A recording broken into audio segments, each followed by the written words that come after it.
Hello, Netherlands! Woo! Grabe, sobrang laki ng pagmamahal sa bayan at kay Pangulong Duterte. Mabuhay ang Pilipino!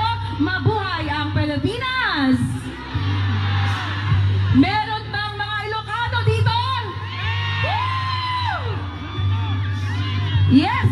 Siyempre, ang ating mga palanggang Bisaya, Ilocos, Cebuano, taga Mindanao, Visayas, Luzon. Woo! Maraming salamat po. Kami ay lumipad sa Himpapawid para durugin ang mga kalaban ng bayan, ang Marcos administration. May taga-Amerika po bang dumayo dito? Woo! Thank you very much.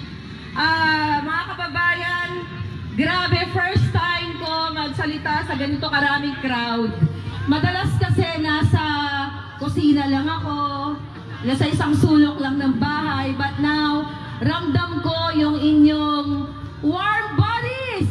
Buhay na buhay at hindi trolls! Okay, meron po tayong Bakit tumagilid? sa ating mga friends sa ICC. Tiga. Alright, so I want to address the first part of my speech directly to the ICC because I know they are watching. To challenge the very principles that ICC claims to uphold its mission and vision and to question the integrity of its actions. The ICC states that its mission is to investigate, prosecute,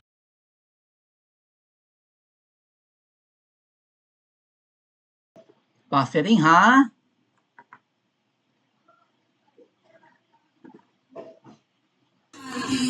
war crimes and try and aggression.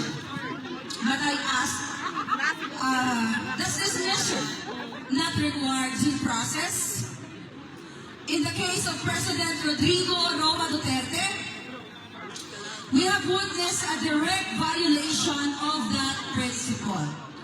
The legal instruction of any individual, especially a head of state, must go through the proper local judicial process.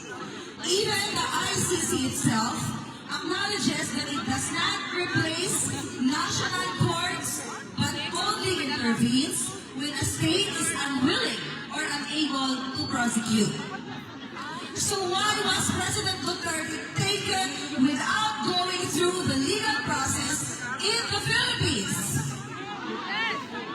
Why did the Marcos administration allow to forcibly remove him by passing the very system of justice that ICC claims to respect? Now, let's examine the ICC's vision and mission that supposedly ensures that the most serious crime do not go unpunished. Then I ask you, should the abduction of President Duterte, orchestrated by the Marcos administration, not also be punished? Was this not an act of kidnapping? Right? Executed under the pretense of justice, but carried out with impunity, right? Justice is delivered impartially and effectively. Was justice impartial when the Marcos administration conspired with the ICC to take President Duterte without due process? Was justice effective when an individual was forcibly removed without facing proper legal proceedings within his country? Nations work together to uphold international criminal law. But how can the ICC claim this when the entire world, and especially the Filipino people, saw how this so-called legal instruction? legal instruction was nothing more than an abduction, a kidnapping that ignored Philippine sovereignty. How can international law be upheld when it is manipulated by political interests, allowing the Marcos administration to use the ICC as a tool for its own agenda? If the ICC truly stands for justice, then it must answer these questions. It cannot claim to be the guardian of the rule of law while violating its own principles. Justice is not selective. It is not dictated by those in power. Justice must be blind, fair, and grounded in due process. So, I ask ICC, I hope you're here, guys.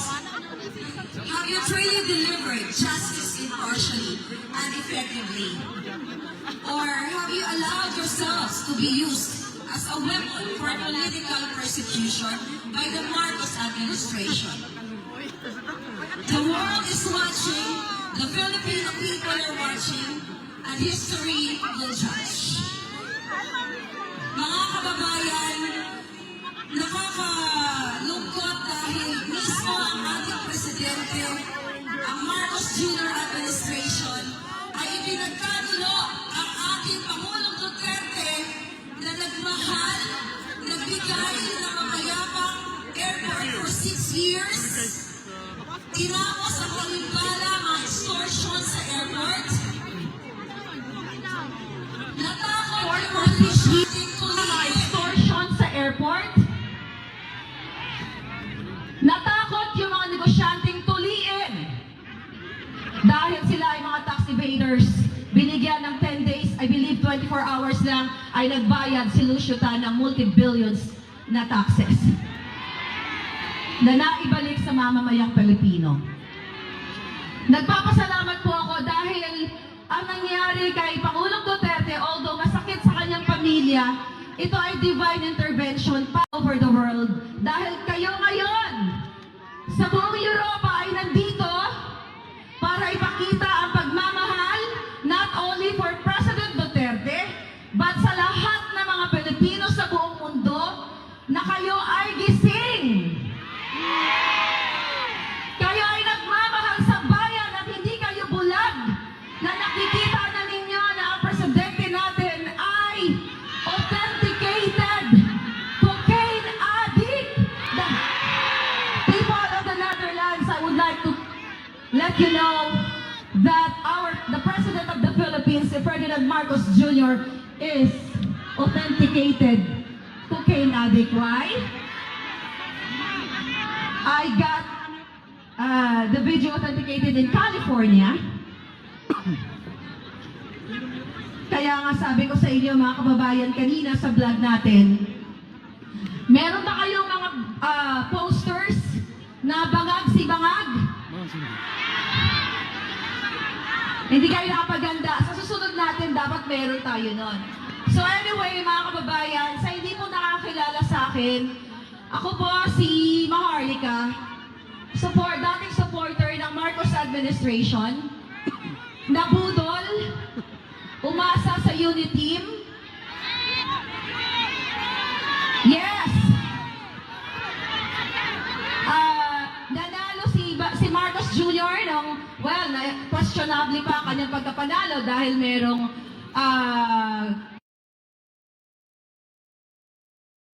nila yung 20 lang kasi yung mga media ay hindi yan inuulat. May mga media ba dito? Meron! Media? Dito! Hi guys!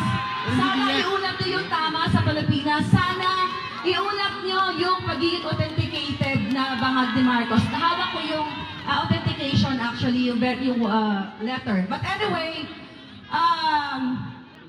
ako po ay dating supporter ng Marcos Jr. na umasa sa unit team na baguhin or bangon ng Pilipinas hanggang sa ako ay nagising sa katotohanan. Actually, during campaign pa lang, nakita ko na ang talagang pagiging ahas ni Liza Tanas.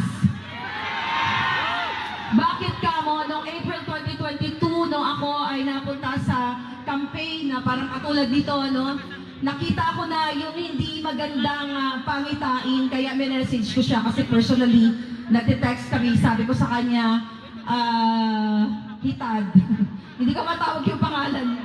Sabi ko sa kanya, Hitad, ngayon pa lang napapaligiran ka na ng ahas. Hindi ko akalain siya pala yung ahas. So hanggang sa nag-expose na po tayo, nag-expose ng kanilang mga kasinungalingan. So ano ang reward ni Maharlika? Kaso, 4 cases na final sa Los Angeles, California, civil cases. 4 po, ginagastos ng gobyerno ng Marcos ang pera ng bawat OFW, bawat Pilipino para gipitin si Maharlika, para gurgurin ako dahil galit na galit sa ating isinisiwalat na katotohanan, lahat ng katuwalian, magsimula sa smuggling, kidnapping, look at now, ginawa kay Pangulong Duterte, Turkey extraction na ayaw i-report ng mainstream media, 2 minor de edad ang pinacilitate ng Marcos Jr., Liza Tanas, former DFA Secretary Teddy Boy Locsin Jr. at kanyang asawa para pinalabas na legal extraction, pero it was illegal extraction ang ginawa sa 2 minor de edad sa Turkey. At yan po ay available na yan sa mga social media, yung issue na yan. For 2 years na, and finally, yung biktima, mother, distressed mother, ay lumabas na. Kaya po, sabi ko sa aking mga vlog, hanggang sa uling patak ng dugo ko, lalabanan natin ang mga sindikato. Yes! Andiyan na yata ang ating Vice President. Yes! Mga palangga! Duterte! Duterte! Duterte! Duterte! Duterte! Duterte! Duterte! Duterte! Ayan na. Ay, akala ko si Tay! Okay, tuloy na natin mga palangga. So, gusto ko lang kayong pasalamatan. Senator Robin Padilla. So, gusto ko lang pasalamatan kayong lahat dahil nung ako ay nag-expose, akala ko nag-iisa lang ako. Hindi ako sumuko. Ang sabi ko nga sa inyo, mga jutang sininan, gumising na kayo! And now, andito tayong lahat, hindi lang sa Netherlands, kagabi sa Vancouver, Canada, buong mundo, gumising at pinakita ninyo sa Marcos administration na hindi kayo sang-ayon sa ginawa kay Pangulong Duterte at hindi kayo sang-ayon sa lahat ng kanilang korupsyon, kabulasugan at lahat ng kadyutan. May censorship ba dito? Sorry ha. I'm just being me. Alright? Walang sugarcoating. Ba't ganun pa man, lahat naman kayo halos nanonood ng ating vlog, no? Pero gusto ko lang mabigyan ng emphasize, mahal pala makipaglaban sa katotohanan. Imagine nyo, isang ordinaryong Maharlika na lumaki sa isang payak na pamumuhay, umaakyat lang ako sa puno nun eh. Tapos gusto akong gurgurin ng isang makapangyarihang berdugo.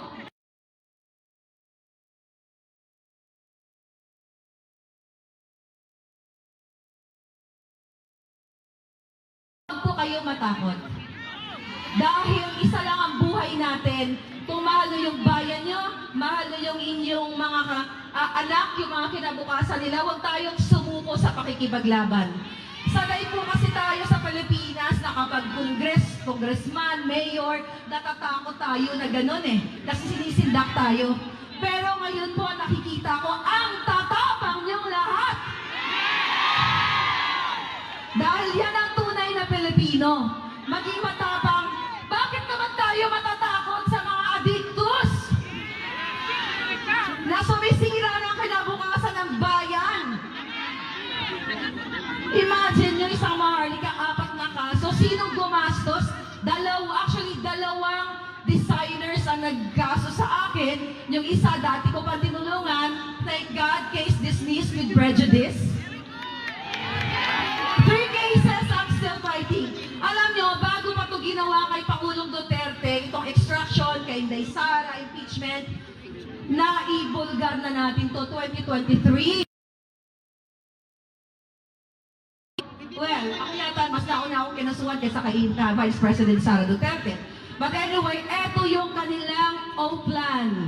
Eliminate the enemies. Ang tawag nila sa atin na mga kritiko at gusto lang natin magkaroon ng magandang buhay ang ating bayan sa Pilipinas ay mga enemies.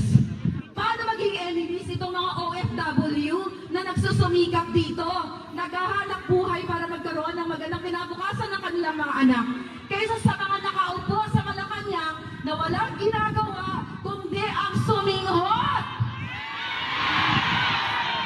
Jota ang sininay laban ng Pilipinas! Bring PRRD home! Huwag tayong sumuko! Huwag tayong matakot sa mga diktus! Mahalin natin ang Pilipinas, ipaglaban natin ang ating Vice President at Pangulong Duterte at lahat ng mga nagmamahal sa ating bayan. Thank you very much.